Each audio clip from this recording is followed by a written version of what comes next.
तो एक बार फिर से आप सभी का स्वागत है। मैं विनय कुमार और आज जो है हम लोग प्रैक्टिस सेट 24 देखने वाले हैं और एक लास्ट प्रैक्टिस सेट है 25। टोटल जो है जीके जीएस के जो है आपका 25 प्रैक्टिस सेट में से आज 24वां देख रहे हैं और लास्ट प्रैक्टिस सेट हम लोग कल देखेंगे। तो चैनल पर अगर पहली बार आए हैं तो चैनल को सब्सक्राइब जरूर कर लीजिएगा। यहाँ पर जो है एक सीरीज चलाई जाती है जिसको कंप्लीट किया जाता है पूरे डेडिकेशन के साथ। तो चैनल को सब्सक्राइब जरूर कर लीजिएगा और जितने भी महत्वपूर्ण प्रश्न है जो सीधे आपके बिहार एग्जाम से पूछे गए हैं या फिर पूछे जाने वाले हैं उन्हीं प्रश्नों को मैं यहाँ पे डिस्कशन करता हूँ। तो प्रश्न पहला नंबर प्रश्न को ध्यान से देखिए और इसका उत्तर देने का प्रयास कीजिएगा। आप अपना स्कोर भी शेयर जरूर कीजिएगा कि आपका स्कोर कितना आ रहा है। प्रश्न है कि बिहार में जो है कृषि के अंतर्गत क्षेत्र हैं, विकल्प दिया है आपका, विकल्प दिया है 95 लाख हेक्टेयर या फिर 85 लाख हेक्टेयर या फिर 89 लाख हेक्टेयर या फिर 89.9 जो है हेक्टेयर। तो इसका सही आंसर हो जाएगा आपका विकल्प ए 95 लाख हेक्टेयर हो जाएगा। अगला प्रश्न है कि नाबार्ड यानी कि जो कृषि ग्रामीण विकास के लिए जो है राष्ट्रीय बैंक है, इसका लक्ष्य क्या है? विकल्प दिया है ग्रामीण साख या फिर औद्योगिक साख या शहरी साख या फिर उपरोक्त में से सभी। तो इसका राइट आंसर हो जाएगा आपका नाबार्ड जो है ग्रामीण साख के लिए जो है लक्षित उद्देश्यों के लिए बनाई गई एक क्या है राष्ट्रीय बैंक है। तो इसका सही आंसर ए विकल्प हो जाएगा आपका ग्रामीण साख हो जाएगा। अगला प्रश्न है कि न्यूनतम आवश्यकताओं और प्रभावी उपभोग मांग के जो है अनुमानों पर टास्क फोर्स का गठन कब किया गया था? तो विकल्प है 1989 में या 1999 में, 1969 में या 1979 में। तो इसका राइट आंसर हो जाएगा आपका 1979 में। डी विकल्प क्या होगा? सही आंसर होगा। अगला प्रश्न है कि मूल विन्यास से विन्यास में परिवर्तन के जो है अनुमान को क्या कहते हैं? लोच कहते हैं या फिर फिराव कहते हैं या फिर खिंचाव कहते हैं या फिर तनाव कहते हैं? तो इसका राइट आंसर हो जाएगा आपका लोच कहते हैं। क्या कहते हैं? लोच कहते हैं। ई विकल्प सही आंसर होगा। अगला प्रश्न है कि निम्नलिखित में से कौन सा जो है यूरोप के जो है रूर प्रदेश का जो है प्रमुख उद्यम है? तो इसका राइट आंसर क्या हो जाएगा? विकल्प देखिए कृषि उद्यम या फिर व्यावसायिक उद्यम या औद्योगिक उद्यम या फिर परिवहन उद्यम। तो इसका राइट आंसर हो जाएगा आपका औद्योगिक उद्यम। सी विकल्प क्या होगा? सही आंसर हो जाएगा। अगला प्रश्न है कि पर्वतीय भू आकृति का जो है अधिकतम प्रतिशत यानी कि 2000 मीटर से भी अधिक जो है किस राज्य के भौगोलिक क्षेत्र का है? किस राज्य के भौगोलिक क्षेत्र का है? विकल्प है सिक्किम का या हिमाचल प्रदेश का या अरुणाचल प्रदेश का या जम्मू कश्मीर का। इसका राइट आंसर हो जाएगा आपका सिक्किम का, यानी पर्वतीय जो है भू आकृति का अधिकतम प्रतिशत जो है सिक्किम राज्य के भौगोलिक क्षेत्र का है। अगला प्रश्न है कि भारतीय राष्ट्रीय कांग्रेस के जो है 1916 के लखनऊ अधिवेशन में जो है किसने बिहार की जो है नील उगाने वालों का जो है प्रश्न प्रस्तुत किया था? तो विकल्प है आपका राजकुमार शुक्ला या फिर राजेंद्र प्रसाद या फिर जेवी कृपलानी या फिर संपूर्णानंद सिन्हा। तो इसका राइट आंसर क्या हो जाएगा? राइट आंसर हो जाएगा राजकुमार शुक्ल। विकल्प ए क्या होगा? सही आंसर हो जाएगा। अगला प्रश्न है कि 2011 की जनगणना के अनुसार बिहार के जो है किस जिले में जो है पुरुषों से ज़्यादा महिलाएं हैं? विकल्प है गोपालगंज या बेगूसराय या फिर पटना या फिर सिवान। तो इसका राइट आंसर हो जाएगा आपका गोपालगंज हो जाएगा। अगला प्रश्न है बिहार के किस जिले में जो है अभ्रक का भंडार है? बिहार के किस जिले में जो है अभ्रक का भंडार है? रोहतास में या पटना में या गया में या फिर सारण में? तो इसका सही आंसर हो जाएगा आपका गया में हो जाएगा। अगला प्रश्न है कि कहलगांव कांटी बाढ़ एवं नवीनगर जो है निम्नलिखित में से किसके केंद्र हैं? विकल्प दिया है कोयला खनन, पर्यटन या फिर ताप विद्युत शक्ति या फिर सूती वस्त्र उद्योग। इसका राइट आंसर हो जाएगा ताप विद्युत शक्ति। इसका सही आंसर हो जाएगा। अगले प्रश्न को देख लीजिए। अगला प्रश्न करें बिहार के जो है निम्नलिखित जनपद समूहों में से कौन सा जो है सर्वाधिक खनिज समृद्ध है? विकल्प दिया हुआ है आपका भागलपुर, मुंगेर, लखीसराय, जमुई और बी में दिया आपका भागलपुर, कटिहार, पूर्णिया, मधेपुरा और सी में दिया है रोहतास, बक्सर, भोजपुर, औरंगाबाद। डी में दिया आपका नालंदा, पटना, जहानाबाद, अरवल। इसका राइट आंसर हो जाएगा आपका ए विकल्प भागलपुर, मुंगेर, लखीसराय और जमुई। ये क्या होगा? सही आंसर हो जाएगा।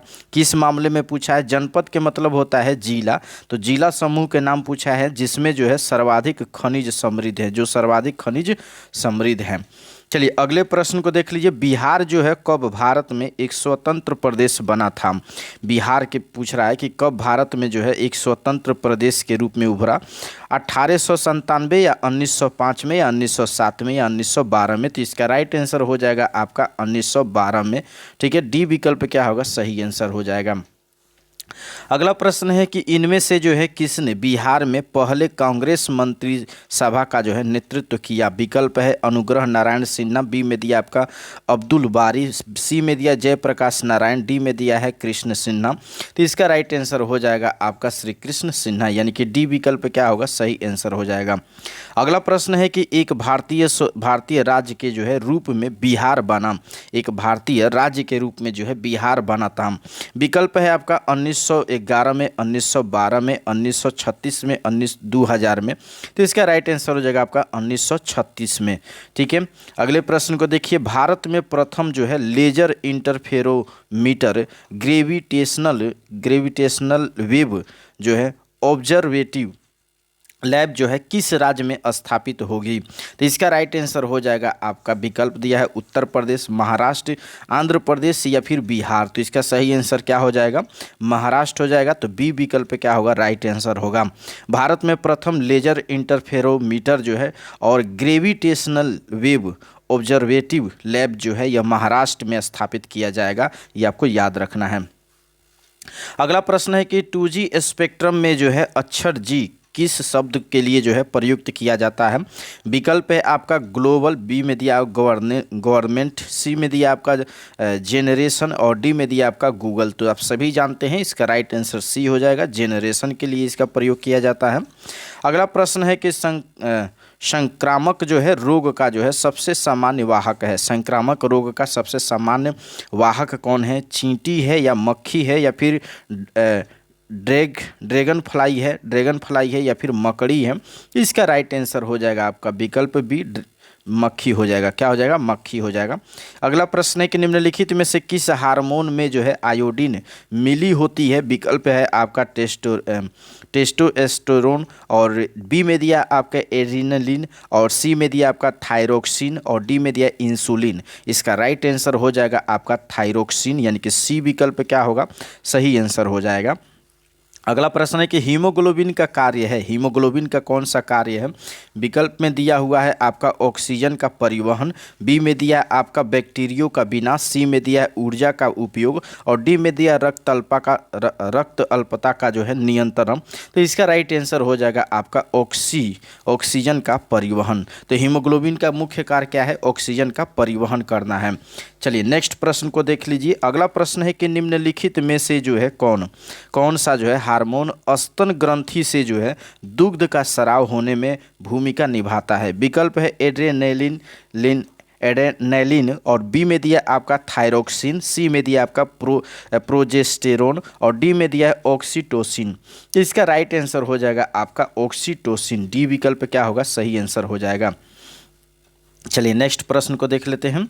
अगला प्रश्न है कि पक्षी अपने नाइट्रोजन युक्त बेकार पदार्थ को जो है किस रूप में उत्सर्जित करते हैं? पक्षी जो है अपनी नाइट्रोजन युक्त जो है बेकार पदार्थ होते हैं उसको किस रूप में उत्सर्जित करते हैं? विकल्प दिया है यूरिया के, अमोनिया के या वसीय अम्ल के या फिर यूरिक अम्ल के रूप में। तो इसका राइट आंसर हो जाएगा आपका डी विकल्प, यूरिक अम्ल के रूप में उत्सर्जित करते हैं। अगला प्रश्न है कि निम्नलिखित में से जो है किसका प्रयोग जो है मच्छरों के जैविक नियंत्रण के लिए किया जाता है? तेल या फिर मरहम या फिर डीडीटी या फिर गेम्बूसिया।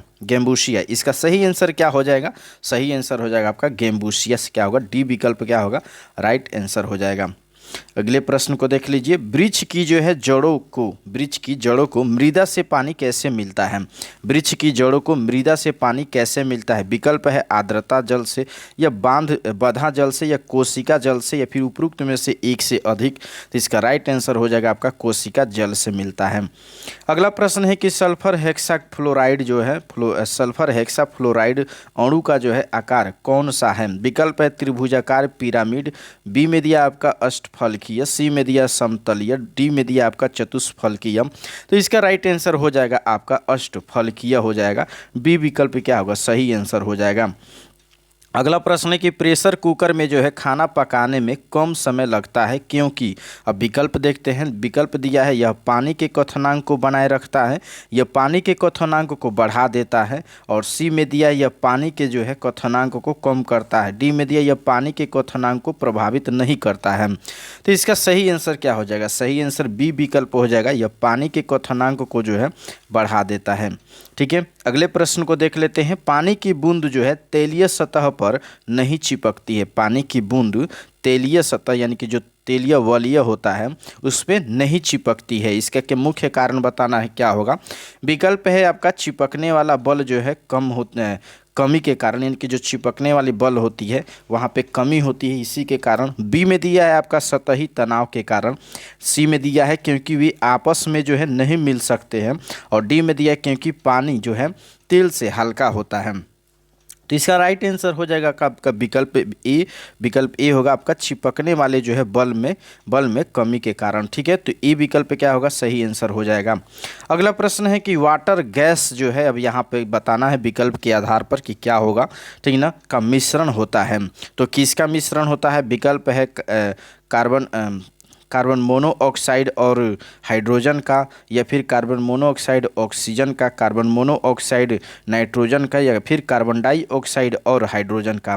तो इसमें विकल्प के आधार पर देखा जाए तो इसका सही आंसर हो जाएगा आपका कार्बन मोनोऑक्साइड यानी कि CO+ जो है H2 का मिश्रण होता है वाटर गैस। अगले प्रश्न है कि निम्न में से जो है कौन सा एक अलौह धात्विक खनिज है। यहाँ देखिए अलौह धात्विक खनिज कह रहा है। अलौह धात्विक खनिज उसे कहते हैं जिसमें लोहा की मात्रा नहीं पाई जाती है, क्योंकि खनिज जो होते हैं दो प्रकार के होते हैं, एक लौह खनिज एक धात्विक खनिज। ठीक है, लौह खनिज और अलौह खनिज। ठीक है, तो यहाँ पे जो है हम लोग देखते हैं अलौह खनिज पूछ रहा है, तो मैग्नीज जो है यह क्या है, लौह, इसमें लोहा की मात्रा पाई जाती है। कोबाल्ट में भी लोहा की मात्रा पाई जाती है। निकेल और टीन इसमें भी लोहा की मात्रा पाई जाती है। तो ये सभी जो है आपका जो विकल्प में दिया है ये सब जो है लौह धात्विक खनिज का उदाहरण है, अलौह धात्विक खनिज का नहीं। तो इनमें से क्या हो जाएगा, कोई नहीं। तो विकल्प क्या होगा, ई क्या होगा, राइट आंसर हो जाएगा। अब ये ध्यान रखिएगा अलौह धात्विक खनिज में जो है तांबा आता है, ठीक ना, और बॉक्साइड आता है। इस तरह से बॉक्साइड और तांबा क्या है, अलौह धात्विक खनिज का उदाहरण है। चलिए अगले प्रश्न को देख लेते हैं। अगला प्रश्न है कि ब्रोमीन होता है, तो ब्रोमीन होता है किसमें होता है, रंगहीन गैस या फिर भूरी ठोस या फिर अत्यंत ज्वलनशील गैस या फिर लाल द्रव्य। तो इसका सही आंसर हो जाएगा आपका लाल द्रव्य। डी विकल्प क्या होगा, सही आंसर हो जाएगा।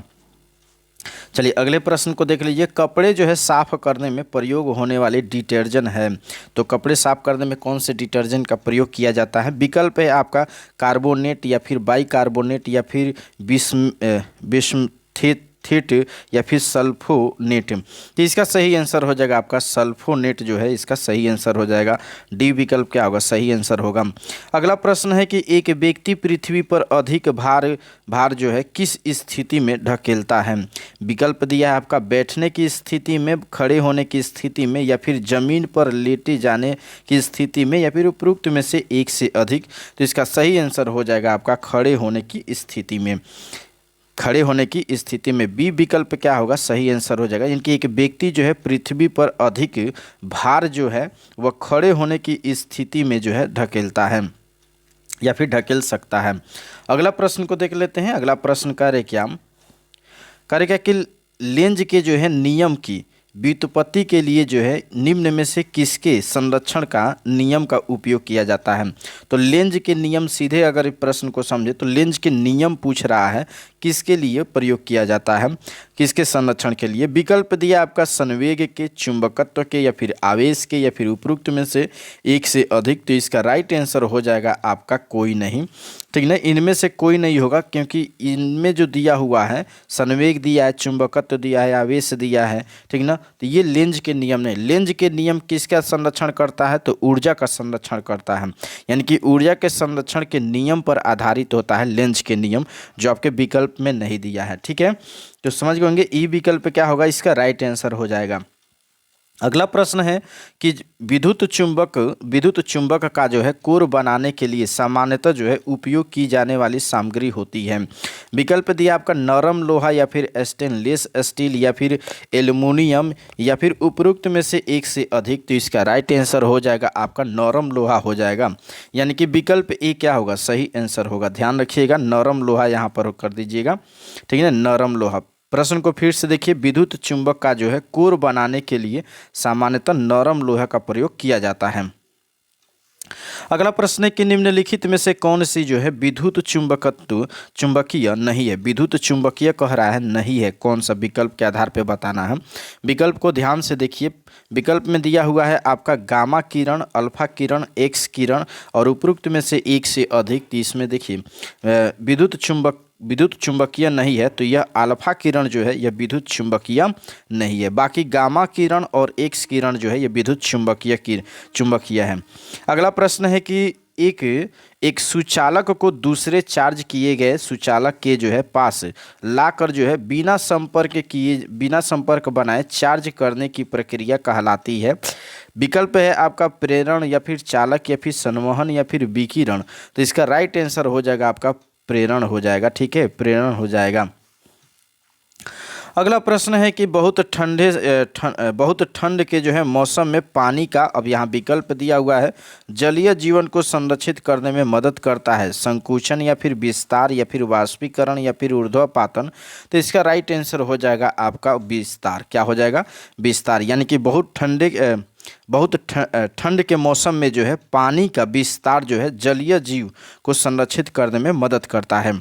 अगला प्रश्न है, यदि एक फुलाया हुआ जो है गुब्बारा जलते बल्ब के जो है पास लाया जाता है तो वह फट जाता है, क्योंकि अब विकल्प दिया है आपका गुब्बारा पिघल जाता है, प्रकाश किरणें जो है गुब्बारे में छेद कर देती हैं, गुब्बारे के अंदर की हवा गर्म हो जाती है और गुब्बारे के जो है भीतर दीवार पर जो है दबाव बढ़ जाता है, ताप जो है गुब्बारे के छेद कर देता है, यानी ताप जो है गुब्बारे में छेद कर देता है।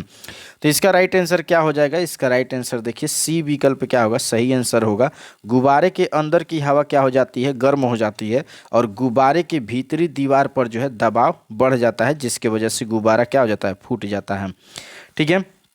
अगला प्रश्न है कि कौन सा ऐसा कर है यानी कि टैक्स है जो केंद्र सरकार यानी कि केंद्रीय सरकार के द्वारा जो है लगाया जाता है, लेकिन उससे जो है प्राप्त आय को केंद्र और राज्य में विभाजित कर दिया जाता है। तो विकल्प को ध्यान से देखिएगा, आयात शुल्क या फिर केंद्रीय उत्पादन शुल्क या फिर निगम कर या इनमें से कोई नहीं। तो इसका राइट आंसर हो जाएगा आपका केंद्रीय उत्पाद शुल्क हो जाएगा। केंद्रीय उत्पाद शुल्क यानी कि बी विकल्प क्या होगा, सही आंसर हो जाएगा। बी विकल्प क्या होगा, सही आंसर हो जाएगा।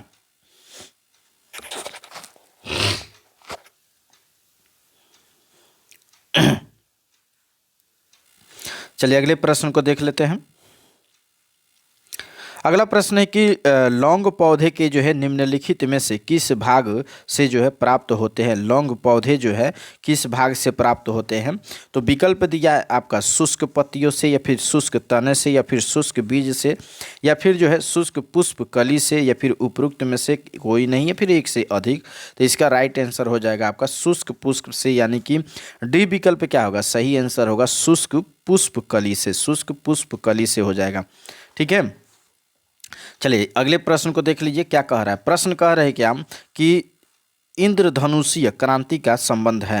इंद्रधनुषीय क्रांति का संबंध है, विकल्प है आपका हरित क्रांति से या श्वेत क्रांति से या फिर नीली क्रांति से या फिर उपरोक्त में से सभी से। तो इसका सही आंसर हो जाएगा उपरोक्त में से सभी से, यानी कि डी विकल्प क्या होगा, सही आंसर हो जाएगा। यानी कि इंद्रधनुषीय क्रांति जो है यह हरित क्रांति से भी संबंधित है, नीली क्रांति से भी संबंधित है, श्वेत क्रांति से भी संबंधित है, ठीक है। अगले प्रश्न की तरफ चलते हैं। अगला प्रश्न क्या कर रहा है देखिएगा। अगला प्रश्न कह रहे क्या कि नंदीग्राम क्षेत्र में जो है सेज नीति के जो है अंतर्गत किस समूह को अनुमति दी गई थी। विकल्प आपके सामने है। विकल्प दिया है आपका टाटा समूह या फिर बिरला समूह या फिर सलीम समूह या फिर विप्रो समूह। तो इसका सही आंसर हो जाएगा आपका सलीम समूह, यानी कि सी विकल्प क्या होगा, सही आंसर हो जाएगा। निम्नलिखित में से कौन सा जो है एक संघीय बजट 2017-18 के जो है अभीष्ट उद्देश्यों में जो है सम्मिलित नहीं था। तो विकल्प दिया आपका भारत को जो है रूपांतरित करना, भारत को जो है स्वच्छ करना, भारत को जो है शिक्षित करना, भारत को जो है ऊर्जावान बनाना। उपरोक्त में से कोई नहीं या उपरोक्त में से एक से अधिक। तो इसका राइट आंसर हो जाएगा आपका विकल्प सी हो जाएगा, भारत को शिक्षित करना। क्या हो जाएगा? भारत को शिक्षित करना, यानी कि संघीय बजट 2017-18 के जो है अभीष्ट उद्देश्यों में सम्मिलित नहीं था, तो वह था भारत को शिक्षित करना। बाकी जो है भारत को रूपांतरित करना, भारत को स्वच्छ करना, भारत को ऊर्जावान बनाना, यह आपका संघीय बजट 2017-18 में सम्मिलित था। अगला प्रश्न है कि किस वर्ष में जो है भारतीय रुपये का महीने में 2 बार जो है अवमूल्य किया गया था? विकल्प है 1990 में या 1991 में, 1994 में या 1999 में। तो 1991 में ये किया गया था, ये आपको याद रखना है जब उदारीकरण की नीति अपनाई गई थी। अगला प्रश्न है कि लेखानुदान बना विकल्प दिया आपका कैग की रिपोर्ट पर जो है मतदान के लिए, अप्रत्याशित व्यय को जो है पूरा करने के लिए, बजट पारित लंबित होने के कारण निधि आवंटन के लिए, या फिर बजट के लिए, या फिर उपरोक्त में से कोई नहीं या एक से अधिक। तो इसका सही आंसर हो जाएगा आपका विकल्प सी, बजट पारित लंबित होने के कारण निधि आवंटन के लिए किया गया था। अगला प्रश्न है कि नागरिकता संशोधन कानून कब पारित हुआ था? तो ध्यान से देखिएगा, पूछा है कि नागरिकता संशोधन कानून कब पारित किया गया था। पारित किया गया था कह रहा है, न कि ये कह रहा है कि लागू कब किया गया था। तो देखिए विकल्प दिया 11 दिसंबर 2018, 11 दिसंबर 2019, 11 अक्टूबर 2019 और 11 अक्टूबर 2020। तो इसमें से देखा जाए तो इनमें से कोई नहीं होगा, कोई भी ऑप्शन नहीं होगा। क्योंकि इसलिए नहीं होगा क्योंकि इसको पारित लोकसभा और राज्यसभा दोनों से किया गया था। तो ये नहीं पूछा है कि लोकसभा में कब पारित किया गया था और राज्यसभा में कब पारित किया गया था। ठीक है, अगर पूछता कि यह लोकसभा में कब पारित किया गया था तो 9 दिसंबर 2019 को ये लोकसभा में पारित किया गया था, और अगले जो है 11 तारीख यानी कि 11 दिसंबर जो है 2019 को इसको राज्यसभा में पारित किया जाता है, और उसके अगले दिन यानी कि 12 दिसंबर 2019 को जो है राष्ट्रपति के हस्ताक्षर के द्वारा जो है इसे लागू किया जाता है। तो मतलब कि इसको पारित कर दिया जाता है, एक कानून बना दिया जाता है, ठीक ना। और लागू किया जाता है अगर पूछता तो 10 जनवरी 2020 से जो है यह लागू होता है। याद रखिएगा 10 जनवरी 2020 से, ना कि 2019 से। ठीक है, तो ये चीज़ें हैं नागरिक संशोधन अधिनियम से जो प्रश्न पूछ सकते हैं या फिर आने के चांस है, तो इस तरह से पूछे जाए जब भी तो आप इसका आंसर जरूर दीजिएगा। ठीक है, मैं फिर से एक बार रिपीट कर देता हूँ। लोकसभा में पारित हुआ 9 दिसंबर 2019 को, राज्यसभा में पारित हुआ 11 दिसंबर 2019 को, ठीक ना, और राष्ट्रपति जो है अपना अनुमति देता है वह 12 दिसंबर 2019 को देता है, और इसे लागू किया जाता है अगले साल यानी कि 10 जनवरी 2020 से जो है इसे लागू कर दिया जाता है नागरिकता संशोधन कानून को। चलिए, क्लियर हो गई होगा। अगला प्रश्न है कि 73वें संविधान संशोधन की जो है वैधानिक शुरुआत किस संविधान संशोधन बिल से हुई? तो इसका राइट आंसर क्या हो जाएगा? इसका राइट आंसर हो जाएगा आपका विकल्प डी हो जाएगा, 64वां संविधान संशोधन बिल हो जाएगा। अगला प्रश्न है कि 124वां संवैधानिक संशोधन संबंधित है, तो किससे संबंधित है? विकल्प दिया है आपका उच्च शिक्षा से, या फिर आरक्षण से, या फिर NRC से, या फिर 3 तलाक से। तो इसका राइट आंसर हो जाएगा आपका आरक्षण से, यानी कि विकल्प भी क्या होगा? सही आंसर होगा। राज्य सरकारों का जो है संवैधानिक प्रमुख कौन होता है? मुख्यमंत्री, या फिर राज्यपाल, या फिर अध्यक्ष, या फिर जो है उच्च न्यायालय का न्यायाधीश। इसका राइट आंसर हो जाएगा आपका राज्यपाल होता है। राज्य के जो है राज्य के संवैधानिक प्रमुख राज्यपाल होता है, याद रखना है। अगला प्रश्न है कि जम्मू एवं कश्मीर के जो है राज्यपाल की नियुक्ति कौन करता है? तो किसी भी राज्य के राज्यपाल की नियुक्ति कौन करेगा? याद रखिएगा, इसमें हम ऑप्शन अभी बता रहे हैं। विकल्प दिया आपका जम्मू एवं कश्मीर का मुख्यमंत्री, जम्मू एवं कश्मीर के उच्च न्यायालय का मुख्य न्यायाधीश, या फिर भारत का प्रधानमंत्री, भारत का राष्ट्रपति। तो इसका राइट आंसर हो जाएगा आपका भारत का राष्ट्रपति हो जाएगा। ठीक है, अगला प्रश्न है, अगला प्रश्न करेगा कि कानूनी विषयों पर जो है राज्य सरकार को कौन परामर्श देता है? कानूनी विषयों पर जो है राज्य सरकार को जो है कौन परामर्श देता है? विकल्प में दिया है आपका महान्यायवादी या फिर एडवोकेट जनरल जिसको महाधिवक्ता कहते हैं, या फिर महान्यायाभिकर्ता। इसका सही आंसर हो जाएगा आपका विकल्प बी, एडवोकेट जनरल यानी कि महाधिवक्ता। महाधिवक्ता जो है राज्य सरकार को कानूनी परामर्श देता है। चलिए नेक्स्ट प्रश्न को देख लेते हैं। अगला प्रश्न कह रहे क्या कि भारतीय संविधान का जो है निम्न में से कौन सा अनुच्छेद जो है भारत के जो है राष्ट्रपति की महाभियोग प्रक्रिया से संबंधित है? तो महाभियोग प्रक्रिया से कौन संबंधित है, कौन सा अनुच्छेद? विकल्प दिया है अनुच्छेद 53, अनुच्छेद 58, अनुच्छेद 61, अनुच्छेद 62।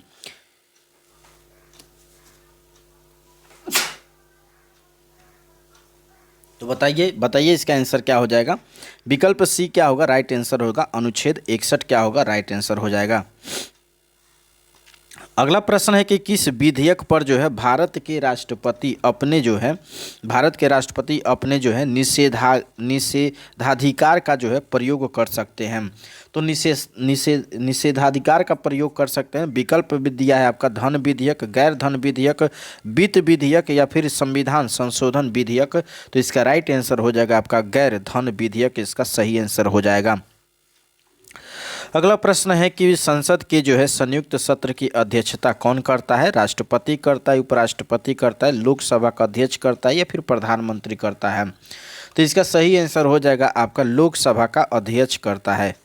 ठीक है। अगला प्रश्न है कि विधिक सूत्र जो है संबंधित है, विधिक सूत्र यानी कि एट्रीफ्यूस संबंधित है, किससे संबंधित है?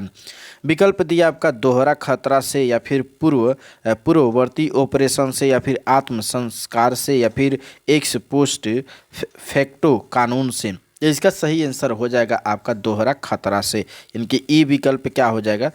ई विकल्प क्या होगा? इसका राइट आंसर हो जाएगा।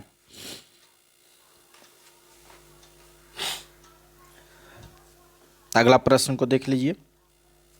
निम्नलिखित में से कौन जो है सही नहीं है? अब 55 में क्या कर रहा है, कौन सा सही नहीं है, ध्यान दीजिएगा। विकल्प दिया हुआ है आपका अनुच्छेद 21 में निहित प्राकृतिक न्याय है। बी में दिया आपका गोपनीयता का जो है अधिकार मौलिक अधिकार है। सी में दिया विदेश जाने का अधिकार मौलिक अधिकार नहीं है। और डी में दिया जीवन के अधिकार में स्वास्थ्य का जो है अधिकार शामिल है। तो इसका सही आंसर हो जाएगा आपका विकल्प सी जो है, ये करे विदेश जाने का जो है अधिकार मौलिक अधिकार में नहीं है कह रहा है। तो जब ये नहीं कह रहा है तो ये क्या होगा? ये सही नहीं है, क्योंकि ये है, ठीक ना। अगर ये रहता है तो ये भी सही हो जाता। तो विदेश जाने का अधिकार मौलिक अधिकार है, न कि ये कह रहा है कि नहीं है, ठीक ना।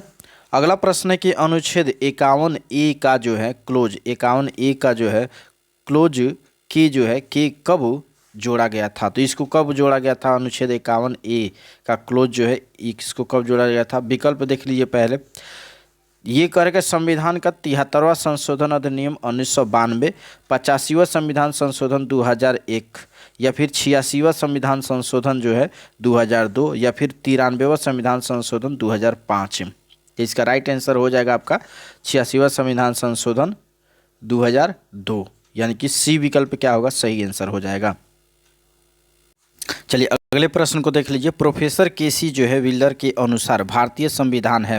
तो पूछ रहा है कि केसी व्हीलर के अनुसार भारतीय संविधान है, तो विकल्प दिया हुआ आपका कमजोर संघ या फिर गैर संघीय या फिर मजबूत संघ या फिर अर्ध संघीय। तो इसका राइट आंसर हो जाएगा आपका अर्ध संघीय, डी विकल्प क्या होगा? सही आंसर हो जाएगा। अगला प्रश्न है कि इनमें से किसने जो है इस विचार को व्यक्त किया कि भारतीय संविधान उतना ही संघीय है जितना इसे दोहरी राजनीति कहा जा सकता है? विकल्प है डॉक्टर बी आर अम्बेडकर या फिर सर विलियम आयर जेनिक्स या फिर सर वी.एन. राव या फिर प्रोफेसर केसी व्हीलर। तो इसका राइट आंसर हो जाएगा आपका डॉक्टर भीमराव अंबेडकर, यानी कि ए विकल्प क्या होगा? सही आंसर हो जाएगा। अगला प्रश्न है कि प्रांतीय सरकारों का गठन जो है निम्न में से किस अधिनियम के तहत किया गया था? तो इसका राइट आंसर हो जाएगा आपका 1935 के जो है अधिनियम के तहत किया गया था। अगला प्रश्न है कि ग्रीन हाउस प्रभाव का जो है अर्थ है। तो ग्रीन हाउस प्रभाव का अर्थ है वायुमंडल के कारण जो है ऊष्मा में वृद्धि। चलिए नेक्स्ट प्रश्न को देख लीजिए। अगला प्रश्न कि जैव विविधता क्या है, जैव विविधता क्या है। इसका राइट आंसर क्या हो जाएगा, जैव विविधता। विकल्प दिया आपका कई वनों में जो है कई प्रकार के वनस्पति और जीव, ठीक ना। तो और बी में दिया आपका जो है, बी में दिया है जंगल में जो है एक प्रजाति की कई आबादी। सी में दिया है जंगल में कई प्रकार के वनस्पति और जीव। और डी में दिया उपरोक्त में से सभी सत्य हैं। तो इसका सही आंसर क्या हो जाएगा, इसका सही आंसर हो जाएगा आपका सी विकल्प हो जाएगा, एक जंगल में कई प्रकार के वनस्पति और जीव। तो सी विकल्प क्या होगा, सही आंसर हो जाएगा। अगला प्रश्न है कि अजैव निम्नीकरण जो है कचरे से छुटकारा पाने के लिए सर्वोत्तम समाधान में से जो है एक है, तो कौन सा है, पुनर्चक्रण क्या होगा, इसका राइट आंसर हो जाएगा, यही सर्वोत्तम समाधान है। अगला प्रश्न है कि वायुमंडल और ऑक्सीजन का जो है बृहदम एवं उच्च स्रोत होता है, तो ये होता है आपका समुद्र पौधों के जो है प्रकाश संश्लेषण से होता है। अगला प्रश्न है कि खाद्य श्रृंखला में जो है कीटभक्षी पौधों के जो है पौष्टिक स्तर का नाम क्या है, तो इसका राइट आंसर हो जाएगा प्राथमिक उपभोक्ता। अगला प्रश्न है कि लाइकेंस में जो है शैवाल एवं कवक का जो है रिश्ता पारिस्थितिकी तंत्र में कहलाता है, तो ये कहलाता है आपका सहभोजिता, क्या कहलाता है, सहभोजिता कहलाता है। अगला प्रश्न है कि एल नीनो जो है धारा का कहाँ प्रवाहित होती है, तो एल नीनो धारा जो है यह प्रशांत महासागर में प्रवाहित होती है। अगला प्रश्न है कि इजराइल की जो है उभयनिष्ठ सीमाएं हैं, तो इजराइल की उभयनिष्ठ सीमाएं हैं लेबनान, सीरिया, जॉर्डन और मिस्र, यानी कि ए विकल्प क्या होगा, सही आंसर हो जाएगा। अगला प्रश्न है कि निम्नलिखित में से जो है कौन सा महाद्वीप क्षेत्रफल के जो है अनुसार सबसे बड़ा है, तो क्षेत्रफल के अनुसार सबसे बड़ा है, तो याद रखना है विकल्प दिया है आपके सामने है, इसका सही आंसर हो जाएगा अफ्रीका। क्षेत्रफल के अनुसार कौन है, विकल्प में अफ्रीका हो जाएगा। अगला प्रश्न है कि संरचना और संगठन की जो है दृष्टि से, संगठना और संरचना की जो है दृष्टि से जो है अंगारालैंड नामक जो है दृढ़ भूखंड का भाग नहीं है, तो अंगारालैंड के जो है भाग नहीं है, विकल्प आपके सामने है। इसमें से देखा जाए तो विकल्प जो है ये आपका अरब जो है अरब प्रायद्वीप, यह अंगारालैंड का द्वीप नहीं है, प्रायद्वीप नहीं है, अंगारालैंड के प्रायद्वीप नहीं है, क्योंकि ये जो है गोंडवाना लैंड का भाग है। अरब जो प्रायद्वीप है ये गोंडवाना लैंड का भाग है। बाकी अगर देखा जाए तो ये चीनी मैसिफ या फिर रूसी चबूतरा या फिर ये जो है आपका सार्डिनियन पठार, ये सब जो है अंगारालैंड के भाग हैं, ठीक है। नेक्स्ट प्रश्न को देख लीजिए। अगला प्रश्न करे क्या कि शीतकाल में जो है उत्तर पश्चिम भारत में जो है सक्रिय रहने वाले पश्चिमी विक्षोभ का जो है उत्पत्ति स्थल है, पश्चिमी विक्षोभ का उत्पत्ति स्थल है। विकल्प दिया है आपका एशिया माइनर में या फिर पश्चिमी एशिया में या पश्चिमी एशिया का भूमध्य सागरीय तटीय क्षेत्र में या फिर उपरोक्त में से एक से अधिक, तो इसका राइट आंसर हो जाएगा आपका विकल्प सी, पश्चिमी एशिया का जो है भूमध्य सागरीय तटीय क्षेत्र में। अगला प्रश्न है कि गरजने वाली जो है 40, क्रुद्ध जो है 50, चीखने वाली जो है 60 पौने पृथ्वी के जो है किस गोलार्ध में चलती हैं, तो ये पृथ्वी के जो है दक्षिणी गोलार्ध में ये चलती हैं, ये आपको याद रखना है। अगला प्रश्न है कि एक प्रभावी कोरियोलिस बल जो है किस कारण जो होता है, तो कोरियोलिस बल किस कारण होता है, पृथ्वी के घूर्णन के कारण होता है, तो बी विकल्प क्या होगा, सही आंसर होगा। अगला प्रश्न है कि विश्व का सबसे ऊंचा रेल पुल जो है किस नदी के ऊपर बना हुआ है, तो ये बना है आपका चिनाब नदी के ऊपर बना हुआ है। अगला प्रश्न है राजस्थान में स्थित जो है खेतरी खदान जो है किस लिए प्रसिद्ध है, तो खेतरी खदान जो है ये तांबा के लिए प्रसिद्ध है। अगले प्रश्न को देख लीजिए। निम्न राज्यों में से जो है कौन सा राज्य भारत में सर्वाधिक सौर ऊर्जा उत्पादक है, तो इसका राइट आंसर हो जाएगा आपका, हाँ बिल्कुल राजस्थान क्या होगा, इसका राइट आंसर हो जाएगा, राजस्थान क्या होगा, इसका राइट आंसर हो जाएगा। अगला प्रश्न निम्न में से जो है गंगा नदी घाटी का भाग कौन सी जो है उपनदी है, गंगा नदी घाटी का जो है उप नदी कौन सा है, तो ये हो जाएगा आपका उत्तरी कोयल क्या होगा, राइट आंसर हो जाएगा। निम्नलिखित में से कौन सी जो है नदी जो है फतुहा के पास जो है गंगा में मिलती है, फतुहा के पास जो है गंगा में मिलती है, तो ये पुनपुन नदी है, कौन नदी है, पुनपुन नदी है। अगला प्रश्न है निम्नलिखित नगरों में जो है अलकनंदा एवं भागीरथी कहाँ मिलकर गंगा नदी बनाती हैं, तो ये कहाँ मिलती है, देवप्रयाग, याद रखिएगा देवप्रयाग में इनका संगम होता है और वहीं से ये गंगा बनाती है। अगला प्रश्न है कि चंपारण आंदोलन मुख्यतः जो है किसके विरोध में था? तो किसके विरोध में था? याद रखिएगा यहाँ पर नगदी फसलों के विरोध में था। तो विकल्प बी क्या होगा? इसका राइट आंसर हो जाएगा। ठीक है, नेक्स्ट प्रश्न को देख लीजिए। अगला प्रश्न है कि तेभागा जो है आंदोलन जो 1946 में बंगाल में आरंभ हुआ था, ठीक है ना। अभी इसका सही आंसर होगा तो किसान सभा के नेतृत्व में ये आरंभ हुआ था। तेभागा आंदोलन कब आरंभ हुआ था? 1946 में। कहाँ पर? बंगाल में ये आरंभ हुआ था। तो किसान सभा के नेतृत्व में, ध्यान दीजिएगा, ये आंदोलन किसान सभा के नेतृत्व में हुआ था। अगला प्रश्न, निम्नलिखित में से किसने जो है गैर ब्राह्मण घोषणा पत्र जो है निर्गत किया था? तो ये निर्गत किया था आपका साउथ इंडियन लिबरल फेडरेशन ने। साउथ इंडियन लिबरल फेडरेशन ने इसको किया था। नेक्स्ट प्रश्न को देख लीजिए। अगला प्रश्न क्या कह रहा है कि अगला प्रश्न करे क्या कि किस घटना को राष्ट्रीय स्वतंत्रता के जो है मुस्लिम युद्ध के जो है रूप में जाना जाता है? किस घटना को राष्ट्रीय स्वतंत्रता के जो है मुस्लिम युद्ध के रूप में जाना जाता है? तो इसका राइट आंसर हो जाएगा आपका वहाबी आंदोलन। कौन सा आंदोलन? वहाबी आंदोलन।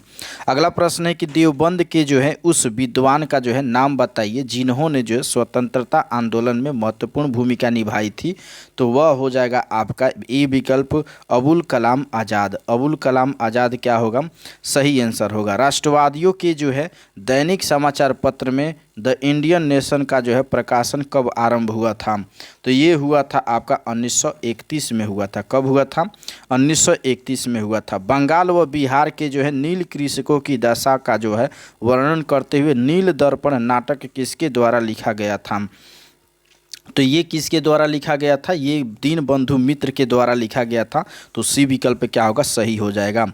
इंडिया डिवाइडेड पुस्तक जो है किसने लिखी थी? इंडिया डिवाइडेड पुस्तक राजेंद्र प्रसाद के द्वारा लिखा गया था, ये याद रखिएगा। दिल्ली में 1897 विद्रोह के दौरान जो है नाम मात्र और प्रतीकात्मक नेतृत्व सम्राट बहादुर शाह जो है का, बहादुर शाह द्वितीय था, ठीक ना, बहादुर शाह का था, लेकिन वास्तविक जो है कमान सैनिकों के एक दरबार के पास थी जिसके प्रमुख थे। तो इसके प्रमुख कौन थे? विकल्प आपके सामने, इसका राइट आंसर हो जाएगा आपका बख्त खान। कौन? बख्त खान। अगला प्रश्न है कि निम्नलिखित में से जो है किसने रानी जो है लक्ष्मीबाई को ग्वालियर पर अधिकार करने में सहायता की? तो किसने किया था ये सहायता? अफगानों ने किया था। किसने? अफगानों ने। अगला प्रश्न है कि किस वर्ष जो है वीर कुंवर सिंह का देहांत हुआ था? तो किस वर्ष हुआ था? 1858 को हुआ था। अगला प्रश्न है कि मुगल चित्रकला किसके नेतृत्व में अपने शीर्ष बिंदु पर थी? तो इसका राइट आंसर हो जाएगा आपका जहांगीर के नेतृत्व में शीर्ष पर था। अगला प्रश्न है अंग्रेज जो है यात्री विलियम हॉकिंस किस मुगल सम्राट के जो है समय भारत आया था? तो ये आया था आपका जहांगीर के समय आया हुआ था। अगला प्रश्न है कि दिल्ली के जो है लाल किले का निर्माण किसके या फिर किसने कराया था? तो दिल्ली के लाल किले का निर्माण जो है ये कराने वाला था शाहजहां था। कौन था? शाहजहां था। अगला प्रश्न है सूर्य सिद्धांत के जो है लेखक कौन थे? सूर्य सिद्धांत के लेखक कौन थे? तो ये थे आपके आर्यभट्ट थे। कौन थे? आर्यभट्ट थे। अगला प्रश्न है कि निम्नलिखित शासकों में से जो है किसको मलाया या फिर सुमात्रा तथा जावा की जो है विजय का श्रेय जाता है? तो ये जाता है आपका राजेंद्र चोल प्रथम को जाता है। किसको जाता है? राजेंद्र चोल प्रथम को जाता है। सिंधु पर जो है सफल आक्रमण करने का जो है प्रथम अरब कौन था? प्रथम अरब जो है कौन था? तो यह था आपका मोहम्मद बिन कासिम था। पृथ्वीराज रासो का जो है लेखक कौन था? तो पृथ्वीराज रासो का लेखक जो है चंद्रबरदाई था। डी विकल्प क्या होगा? सही आंसर हो जाएगा। निम्नलिखित में से कौन जो है हड़प्पा और मोहनजोदड़ो के जो है उत्खनन से संबंधित नहीं थे? तो कौन नहीं थे? तो V.A. स्मिथ जो है ये जो है आपका हड़प्पा और मोहनजोदड़ो के उत्खनन से संबंधित नहीं थे, लेकिन R.D. बनर्जी और K.N. दीक्षित M.S. वत्स जो है ये सब जो है उत्खनन से संबंधित थे। अगला प्रश्न है कि निम्नलिखित में से कौन सा जो है एक हड़प्पा का बंदरगाह है? तो हड़प्पा का बंदरगाह कौन होगा? लोथल था। कौन था? लोथल था। अगला प्रश्न है कि हड़प्पा जो है एक उन्नत जल प्रबंधन प्रणाली का पता चलता है तो कहाँ पे ये पता चलता है? तो धौलावीरा में ये पता चलता है। और ये लास्ट प्रश्न है। प्रश्न क्या कह रहा है कि प्राचीन महाजनपद जो है, प्राचीन महाजनपद मगध जो है, मगध की प्रथम राजधानी कौन सी थी? तो ये बहुत इजी प्रश्न पूछा है, सभी कोई जानता है। गिरिब्रज कहिए या फिर राजगृह कहिए, यही जो था आपका मगध का प्रथम राजधानी थी, जो प्राचीन राजधानी भी कहीं कहीं प्रश्न पूछ देता है। तो इनमें से तो कोई नहीं होगा क्योंकि विकल्प में नहीं दिया है। और प्रश्न ये है आपके लिए कि मगध की स्थापना किस वंश के द्वारा की गई थी और किसके द्वारा की गई थी? ये कमेंट करके ज़रूर बताइएगा।